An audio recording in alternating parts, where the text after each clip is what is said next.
ng pusang ito sa isang palengke sa May Kawayan, Bulacan, umaga noong nakaraang Sabado, nang bigla siyang dinampot ng isang lalaki saka binalibag.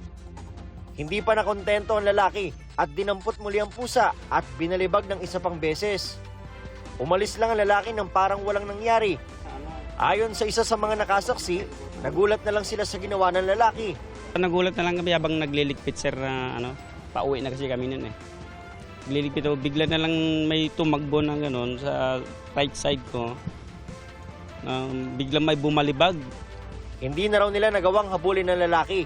Ang inuna raw nila ay ang pusa na sa kuha ng CCTV ay makikitang sinusubukang i-revive. Inano po namin siya ng tubig. Talagang po siya, hindi na makagalaw dyan pa lang. Tapos nang inano namin tubig, siguro mga 20 minutes. Hinintay pa po namin siya, naka-recover siya na mga after 20 minutes, gumanon. Akala raw nila ay maayos na ang kalagayan nito, kaya hindi na nila tinakbo sa veterinaryo. Sa cellphone videong ito, makikitang buhay pa ang pusa, pero hindi na ito makalakad na maayos at sumusubsob na. Kalaunan ay namatay rin ang pusa.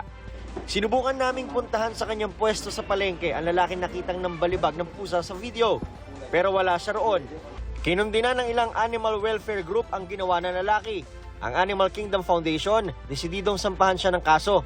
Ayon ating Animal Welfare Act, pagmatay yung hayop na naging biktima ng pagmamaltrato ng abuso, mas mataas ang penalty nito na umaabot nga ito ng 2 taon o mula hanggang 100,000 pesos.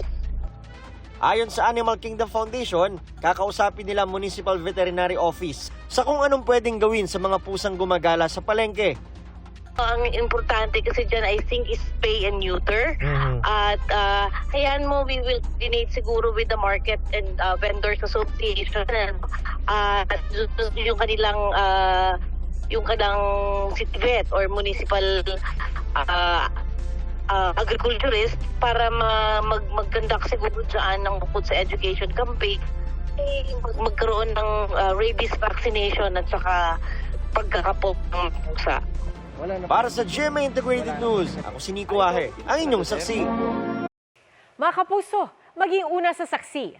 Mag-subscribe sa GMA Integrated News sa YouTube para sa iba't ibang balita.